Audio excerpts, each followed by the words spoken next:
ஜெய் சாயிராம். ஜெய் ஜெய் சாயிராம். மிகப்பெரிய பொறுப்பை என்னிடம் தந்திருக்கிறாய் என் பிள்ளையே.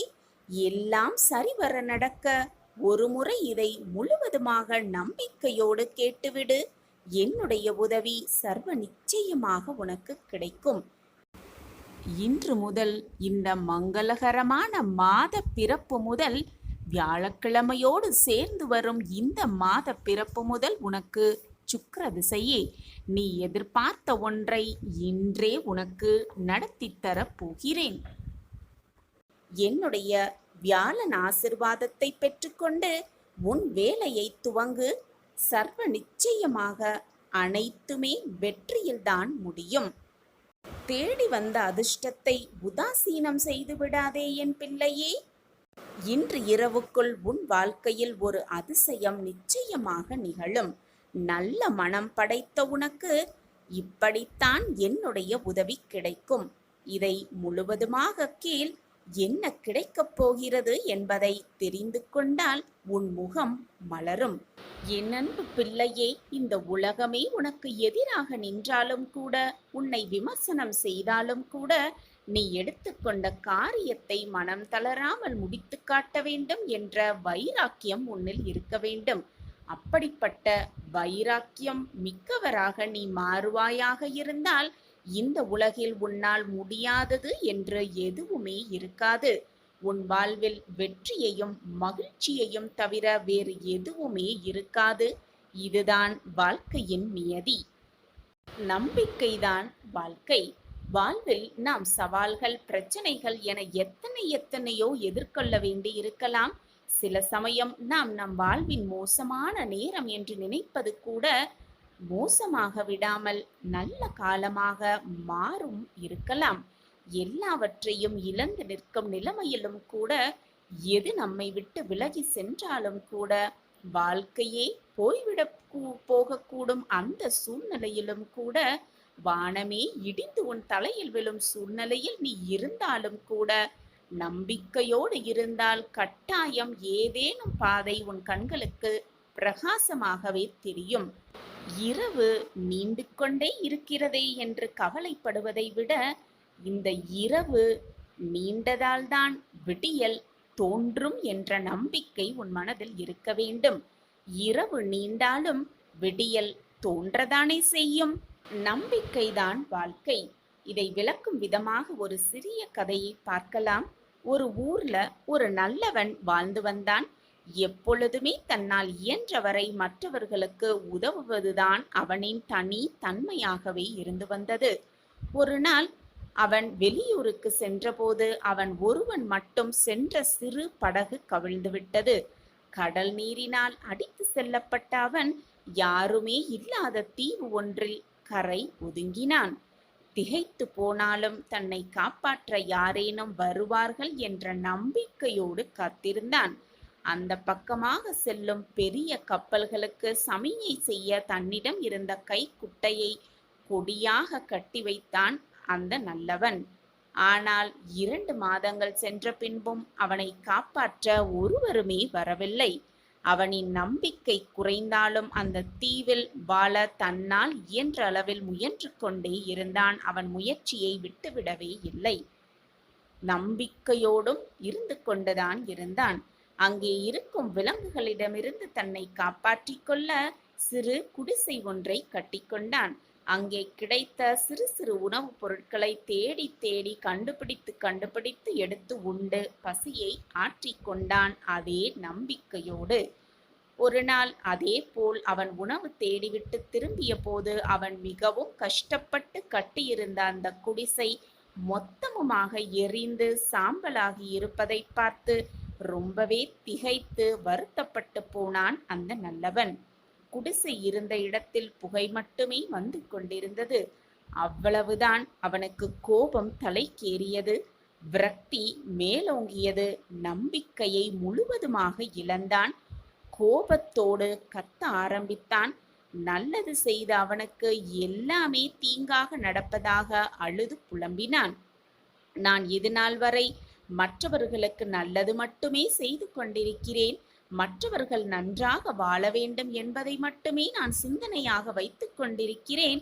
அப்படி இருக்கும் பொழுது என் வாழ்க்கையில் கெடுதல் மட்டுமே நடந்து கொண்டிருக்கிறதே என்று அழுது புலம்பினான். அப்போது ஒரு பெரிய கப்பல் ஒன்று அவ இருந்த தீவின் திசையில் வருவதைக் கண்டான். கைகளை வேகமாக அசைத்து அசைத்து அவன் கத்த, அந்த கப்பல் மெல்ல அந்த தீவின் அருகே இருந்த கரையோரம் வந்து நின்றது. அவனால் நம்பவே முடியவில்லை. கப்பலிலிருந்து இறங்கி வந்த மாலுமியிடம் எப்படி இந்த தீவிற்கு வந்தார்கள் என்று ஆவலோடு கேட்டான் அந்த நல்லவன். எங்கள் கப்பல் தலைவன் எங்கிருந்தோ புகை வருவதை கவனித்து என்ன என்று தன்னுடைய தொலைநோக்கியில் பார்த்தபோது நீங்கள் நட்டிருந்த உதவி கேட்கும் கொடி அவர் கண்ணில் பட்டிருக்கிறது. யாரோ உதவி கேட்கிறார்கள் என்பதை புரிந்து கொண்டு இந்த பக்கம் கப்பலை திருப்பி வந்தோம் என்றான் அந்த மாலுமி. வாழ்வில் நாம் சவால்கள், பிரச்சனைகள் என எத்தனையோ எதிர்கொள்ள வேண்டியிருக்கலாம். சில சமயம் வாழ்வை இழக்கக்கூட நேரிடலாம். சில சமயம் வாழ்க்கையே தோல்வியுறும் சூழ்நிலையில் கூட தவித்துக் கொண்டிருக்கலாம். இனி வாழ்வதற்கு வாய்ப்பே இல்லை என்ற சூழ்நிலையில் கூட இருக்கலாம். சில சமயம் நாம் நம் வாழ்வின் மோசமான நேரத்தில் கூட இருக்கலாம். ஆனால் எல்லாவற்றையுமே இழந்து நிற்கும் நிலைமையிலும் நம்பிக்கையோடு இருந்தால் கட்டாயம் ஏதாவது ஒரு பாதை கண்களுக்கு புலப்படும் என்பதுதான் உண்மையிலும் உண்மை. இரவு நீண்டாலும் விடியல் தோன்றதானே வேண்டும். நம்பிக்கைதான் வாழ்க்கை. நம் வாழ்க்கையிலும் அதிசயம் நடக்கும், நல்லது நடக்கும், வாழ்வில் வெற்றி பெறுவோம் என்ற நம்பிக்கை போதும். இன்று இரவுக்குள் ஏதாவது ஒரு ரூபத்தில் வந்து உனக்கு வழி காட்டுவேன் உன் சாயி தேவா. நம்ம சாய் அன்பர்கள் எல்லாரும் எப்படி இருக்கீங்க? எல்லாரும் நல்லா இருப்போம். ஓம் சாயிராம். உன் மனம் இப்பொழுது ஒரு நிலையில் இல்லை. நம்பலாமா நம்ப வேண்டாமா? கேட்கலாமா கேட்க வேண்டாமா? தப்பித்து கொள்வோமா அல்லது மாட்டிக்கொள்வோமா என்று பலவிதமான குழப்பத்தோடே இருக்கிறாய். உன்னை சுற்றி ஒரு மாய வலை பின்னப்பட்டிருக்கிறது. அதனால்தான் உன் மனம் இவ்வளவு குழப்பத்தோடும் போராட்டத்தோடும் இருக்கிறது என்பதை நான் அறிந்து கொண்டேன். உன் வாழ்க்கையில் அதிர்ஷ்டம் தரக்கூடிய நல்ல நிகழ்வை, நல்ல செய்தியை உன் காதில் நான் வந்து சேர்ப்பேன். அதுவரை பொறுமையாக இரு. நிலையாமை மட்டும்தான் இந்த உலகின் ஒரே நிலையான உண்மை. இந்த உண்மையை உணர்வதும் தெளிவதுமான அனுபவமே உனக்கு வாழ்க்கை பயணமாகிறது. அந்த பயணத்தில் ஏதோ ஒரு கட்டத்தில் நீ விரும்பியோ விரும்பாமலோ அந்த உண்மை உன்னை ஆட்கொள்கிறது. அதன் தாக்கத்தில் தீவிரத்தில் தான் அனைவருமே செயலிழந்து நிதானம் தவறி மயங்கி நிற்கிறோம். நிலை இல்லாதவைகளை நிலையானதுதான் என எண்ணி அதில் மனம் மயங்கி வாழ்க்கையை வீணடிக்காமல் நிலையான பேரருளை உணர்ந்து தெளிந்து அதன் வழி நிற்பதே சிறப்பு என்கிறது வாழ்க்கை. எனவே என் பிள்ளையே, எப்பொழுதும் பொறுமையாகவும் நிதானமாகவும் இரு. நிலையே இல்லாத இந்த வாழ்க்கையில் உன்னுடைய வாழ்க்கையே உனக்கு நிலையானதாக இருக்கப் போவதில்லை என்று தெரிந்தும் ஏன் உன் மனதிற்குள் இத்தனை போராட்டமும் குழப்பமும்? மனதை போட்டு குழப்பிக்கொண்டே இருக்காதே. எப்பொழுதும் பொறுமையாக இரு, நிதானமாக இரு, நம்பிக்கையோடு இரு, விடாமுயற்சியோடு இரு. உன் வாழ்க்கைக்கு தேவையான அனைத்தையும் நான் பார்த்து பார்த்து செய்து கொண்டுதான் இருக்கிறேன். மாய வலையில் சிக்கிக்கொண்டு தவிப்பதால் தான் உன் மனம் இத்தனை போராட்டங்களை சந்தித்து கொண்டிருக்கிறது. உன் மனதை போட்டு குழப்பிக் கொள்ளாமல் எது வந்தாலும் நல்லதற்குத்தான், எது நடந்தாலும் நமக்கான நல்லதற்காகத்தான் நம் சாயப்பா நடத்தி வைப்பார் என்ற நம்பிக்கையை மட்டும் எப்பொழுதும் விட்டு விடாதே. நான் உனக்கு துணையாக எப்பொழுதும் உன் அருகிலேயே இருந்து உனக்கு தேவையான அனைத்தையும் செய்து கொண்டே இருப்பேன். என்னை மீறி உன் வாழ்க்கையில் எந்த தவறும் உன்னை நெருங்கவும் முடியாது, நெருங்கவும் நான் விடமாட்டேன். உனக்கான பெரிய வரம் நிச்சயமாக நீ பெறுவாய். இன்று இரவுக்குள் ஏதாவது ஒரு ரூபத்தில் வந்து உனக்கான நல்லதை நான் உனக்கு கொடுப்பேன். ஏதாவது ரூபத்தில் வந்து கொடுப்பேன். எப்பொழுதுமே ஏதாகுமோ என்னாகுமோ என்று யோசித்துக் கொண்டே இருப்பதை விட இப்பொழுது என்ன செய்ய வேண்டும் என்று யோசிக்கிறாயோ அதை உடனே திறம்பட செய்துவிடு. அது வெற்றியடைவதற்கான அத்தனை வழிகளையும் நான் உனக்கு காண்பித்து கொண்டே இருப்பேன். என்மேல் முழுமையாக நம்பிக்கை வைத்து விட்டாயல்லவா? இனி உன் வாழ்வில் எந்த பதற்றமும் குழப்பமும் வேண்டவே வேண்டாம். நான் உன்னோடு இருந்து அனைத்தையும் செய்து முடிப்பேன், எப்பொழுதும் வெற்றிகரமாக. உன்னுடைய பிரார்த்தனைகள், தேவைகள், மனக்குழப்பங்கள், உன் கஷ்டங்கள் என்று எல்லாவற்றையும் என்னிடம் பிரார்த்தனையாக என் காலடியில் வைத்துவிடு. நான் உன் வாழ்க்கையில் போராட்டங்கள் மிகுந்து இருக்கும் உன் வாழ்க்கையில் மாற்றங்கள் நிறைந்த வாழ்க்கையாக மாற்றி காட்டுகிறேன். மிக பிரகாசமான வாழ்க்கையாக நான் மாற்றி காட்டுகிறேன். என் காலடியில் அனைத்தையும் சமர்ப்பித்து விட்டு உன் வேலையை நீ செய்து கொண்டே இரு. உனக்கானது என்ன என்பதை நான் சிந்தித்து செயல்பட்டு கொண்டே இருக்கிறேன். உன் வாழ்க்கைக்கு என்ன தேவை, உன் மனதிற்கு என்ன தேவை, அதைவிட மிகவும் முக்கியமாக உன் வாழ்க்கைக்கு எதை கொடுத்தால் நீ நிம்மதியாக இருப்பாய் என்பதை நான் யோசித்து முடிவெடுத்து விட்டேன். அதற்கான வேலைதான் இப்பொழுது நடந்து கொண்டிருக்கிறது. இது நாள் வரை என் திட்டப்படிதான் உன் வாழ்க்கை நகர்ந்தது. இனியும் என்னுடைய திட்டப்படிதான் உன் வாழ்க்கை நகரும். எனவே நீ பயப்படவோ குழம்பவோ வேதனைப்படவோ போராடவோ எதுவுமே தேவையில்லை. உன் வாழ்க்கையில் நல்லது மட்டுமே நடக்கும். நடப்பது அனைத்தும் நிரந்தர நன்மையாகவே இருக்கும்படி நான் பார்த்து கொள்கிறேன். நீ பட்ட கஷ்டங்களிலிருந்து உன்னை மீட்டெடுத்து உன்னை நல்வழியில் வாழ வைப்பதற்காகவே உன் சாயப்பா உன்னை தேடி வந்திருக்கிறேன். வாய்ப்பு ஒரு முறைதான் வரும். அந்த வாய்ப்பை மிக சரியாக பயன்படுத்தி கொண்டால் நீ நினைத்ததற்கு மேலாகவே உன் வாழ்க்கையில் எல்லாம் உனக்கு சுபமாகவே நடக்கும். நீ கவலைப்பட்ட விஷயம் ஒரு அதிசயத்தில் மகிழ்ச்சியாக மாறும். இதை முழுவதுமாக கேட்டுப்பார், உனக்கு அப்பொழுது புரியும். நீ எதிர்பார்த்து ஏங்கி நமக்கு இது நடந்து விடாதா என்று நினைத்து கொண்டிருக்கும் பொழுது நீ எதிர்பார்க்காததை கொடுப்பதுதான் வாழ்க்கை. அதுதான் வாழ்க்கையின் ரகசியமும் கூட. இக்கட்டான சூழ்நிலையில் உன் அருகில் இருப்பவர்களும், மனம் வேதனையாக இருக்கும் சமயத்தில் உனக்கு தோள் கொடுப்பவர்களையும் எந்த சூழ்நிலையிலும் எந்த நேரத்திலும் மறந்து விடாதே.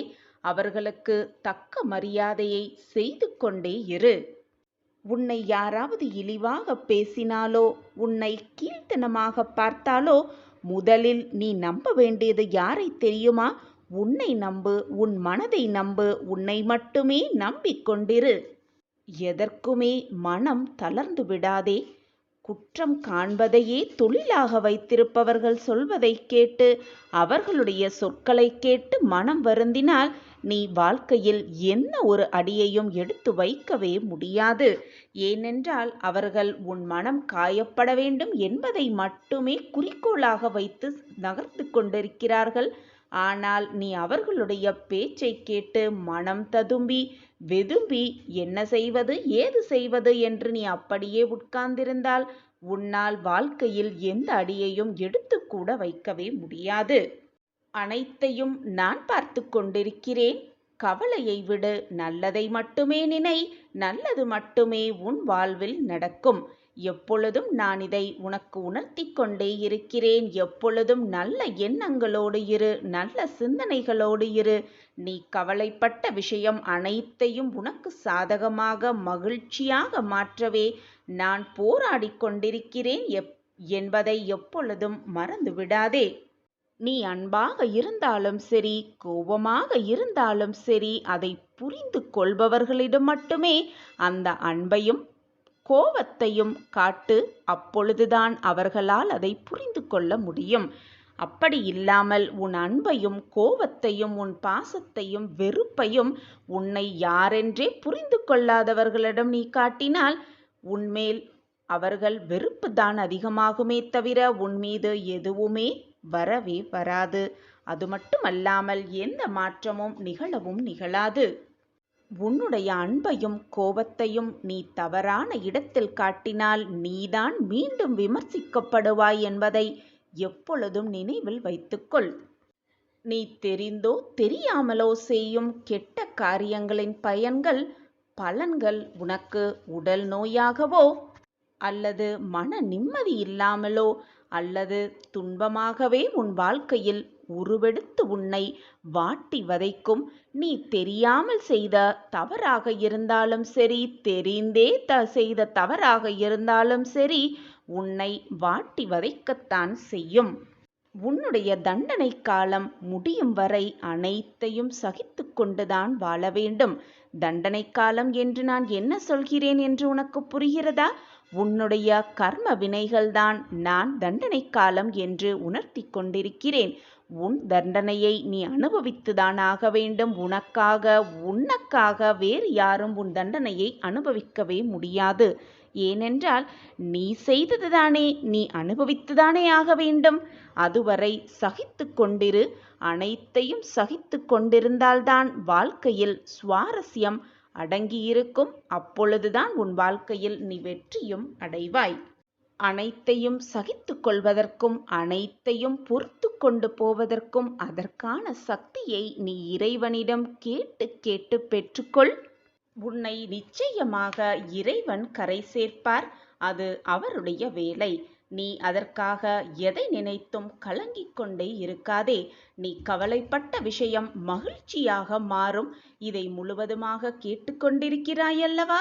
உன்னுடைய விஷயம், கவலைப்படும் விஷயம், மனவேதனைப்படும் விஷயம் மகிழ்ச்சியாக மாறும் இதன் முடிவில். இது சர்வ நிச்சயமாக நடக்கும். என் பார்வை எப்பொழுதும் உன் மீதுதான் இருக்கிறது. என்னை மீறி உன் வாழ்க்கையில் எந்த தீங்கோ துன்பமோ நெருங்கும்படி நான் உன்னை விடவே மாட்டேன். என்மேல் முழுமையாக நம்பிக்கை வைத்துவிட்டு நீ செல்லும் வழியில் சென்று கொண்டே இரு. உனக்கானது நிச்சயமாக உன்னை தேடி வரும். அது வேறு எங்கும் போகும்படி நான் விட்டுவிடவும் மாட்டேன். எந்த ஒரு செயலையும் ஆர்வம் குறையாமல் நம்பிக்கையுடன் ஆரம்பித்து அதை செயல்படுத்து. வெற்றி உன்னை தேடி வரும். சர்வ நிச்சயமாக. செயலை செய்வதற்கு முன்பே இதை செய்யலாமா, செய்தால் வெற்றி அடையுமா என்ற குழப்பத்துடனே ஆரம்பித்தால் அது நிச்சயமாக தோல்வியில்தான் முடியும். இதுதான் வாழ்க்கையும் வெற்றியின் ரகசியம். பிறந்தது வெற்றி மேல் வெற்றி பெறுவதற்கே என்று நினைத்துக்கொள், தோல்வியுற அல்ல. அப்படியே உன்னை தோல்வி வந்து அணைத்தாலும் தழுவினாலும் அந்த தோல்வியும் ஒரு தற்காலிக தடையே என்று நம்பிக்கையோடு தன்னம்பிக்கையோடு நகர்ந்து கொண்டே இரு. உன் தடைகளெல்லாம் தகர்த்து எறிந்தே விடும் உன்னுடைய நம்பிக்கை. எந்தெந்த பொருள்களிலெல்லாம் மனமானது விலகி இருக்கிறதோ அந்த பொருள்களால் நமக்கு துன்பமே கிடையாது. இதுதான் மிகப்பெரிய ரகசியம். வெற்றிக்கும் தோல்விக்கும் சிறு சிறு வித்தியாசம்தான் இருக்கிறது. கடமையை செய்தல் வெற்றி, கடமைக்கே ஒரு செயலை செய்தால் அதுதான் தோல்வி. நீ எப்படி நடக்கிறாய் என்பது முக்கியமல்ல. மெதுவாக மிதந்தாலும் சரி, வேகமாக விரைந்தாலும் சரி, நீ எடுத்து வைக்கும் ஒவ்வொரு காலடியும் தன்னம்பிக்கை என்ற ஒன்றின் மீது முன்னோக்கியே இருந்தால் நீ எடுத்து வைக்கும் அடி எதுவாக இருந்தாலும் நிச்சயமாக அது உன் இலக்கை தான் சென்றடையும். வேறு எங்கும் செல்லவே செல்லாது. நீ எடுத்து வைக்கும் ஒவ்வொரு அடியிலும் நான் உன்னோடு பயணித்து கொண்டே இருக்கிறேன் என்பதை எந்த நொடியும் மறக்காமல் உன் அடியை நம்பிக்கையோடு எடுத்து வை. உன்னை வேண்டுமென்றே வம்பிழுப்பவர்களை, உன்னை வேண்டுமென்றே மனதை காயப்படுத்துபவர்களை அப்படியே விட்டுவிடு. முடிந்தால் அவர்களை விட்டு விலகி சென்றுவிடு. உனக்கான நல்ல பாதையை நான் வழிவகுத்து விட்டேன். அந்த பாதையை தேர்ந்தெடு. அதன் பாதையிலே, அதன் வழியிலேயே உன் பயணத்தை தொடங்கு. நிச்சயமாக உன் வாழ்க்கையில் வெற்றி என்னும் கனியை எட்டிப் பிடிப்பாய். சர்வ நிச்சயமாக நான் உனக்கு அருகிலேயே உனக்கு பக்கபலமாக வழித்துணையாக வருவேன். உன்னை நல்வழியில் அழைத்து செல்வேன். உன் வாழ்க்கையில் வெற்றியடைய செய்வேன். நான் இருக்கிறேன், அப்பா இருக்கிறார் என்ற நம்பிக்கையோடு உன்னுடைய பயணத்தை மேற்கொள். நீ எட்டிப் பிடிக்கும் அந்த சந்தோஷ தருணம் வெகு தொலைவில் இல்லை. வாழ்க்கையில் நீ சென்ற இடமெல்லாம் போராட்டங்களும் அவமானங்களும் உன்னை தொடர்ந்த காலமெல்லாம் முடியப் போகிறது. இனி உன் வாழ்க்கையில் பல நல்ல நல்ல திருப்பங்களும் மாற்றங்களும் நிகழப்போகிறது. இதுவரை சோதனை மட்டுமே அனுபவித்து வந்த நீ இனி சந்தோஷ தருணத்தை அனுபவிக்கப் போகிறாய். அந்த தருணத்தை நான் உனக்காக ஏற்படுத்திவிட்டேன். அந்த வேலையை தான் நான் செய்து கொண்டிருக்கிறேன். கூடிய விரைவில் உன் வாழ்க்கையில் நல்ல நல்ல மாற்றங்கள் திருப்பங்கள் ஒவ்வொன்றாக நிகழும். அந்த வாய்ப்பை பயன்படுத்திக்கொள். சாதுரியமாக நடந்து கொள். உன் வாழ்க்கையில் நீ முன்னேறுவாய். அதற்கு உறுதுணையாக உன் அப்பா எப்பொழுதும் உன் அருகிலேயே இருப்பேன் என்பதை மறந்து விடாதே.